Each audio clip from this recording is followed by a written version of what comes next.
This is the Army, Mr. Jones. No private room for telephone. Cal's like the last one? Yes, sir. There you go, Cal. No! There you go. Come on, Cal. Hook it. There we go. Up. And your call change. Time. You can put 30 different people in the room and you find 30 different leadership styles. So we take an incoming college student who is interested and has propensity to serve their country, and we give them some skills and some experiences that help them develop into a leader. But it's definitely a growth process if you watch them 1 through 4. And no set pattern or specific thing applied to one individual specifically, but I think that as long as you have the ability to watch each one of them and find their strengths and weaknesses and help them improve in those areas, I think you'll be all right. First we had the 3-mile run for the All-American Challenge. We do come out a lot earlier than everyone else.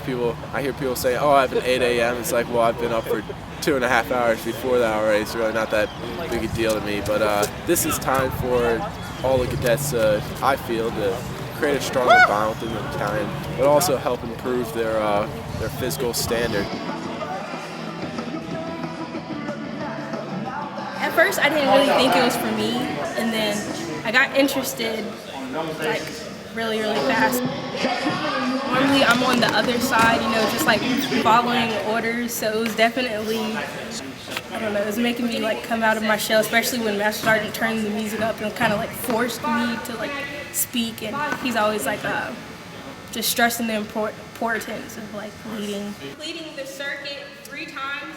But critical thinking and being able to adapt and just be flexible as the situation changes. Because in the course of a day in the military, just you got to be that leader who's flexible and don't let that one obstacle stop you.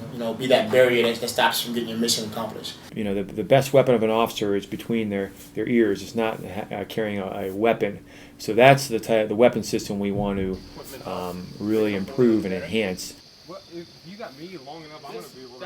So behind me we have the field leader reaction course, right? And what we do is we put cadets through just like a rigorous thinking process. And it's cool to see cadets grow even in that 15 minutes, whether they're taking advice from their subordinates, whether they're thinking of their own things.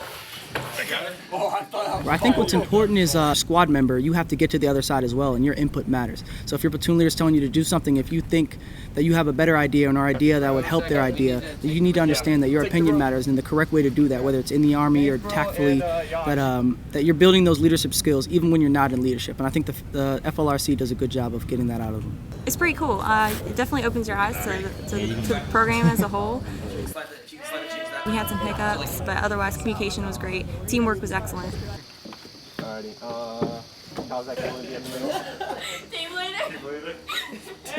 What's the plan, team leader? Yeah, attaboy. Leadership is fun. It can be challenging, but you have to make it fun. If you perform well and you keep the priorities of the soldiers in mind, it's going to be great for you. And you have to be true to yourself. You can't be a fake leader. In other words, you can't try to be something you're not, because people kind of see right through you.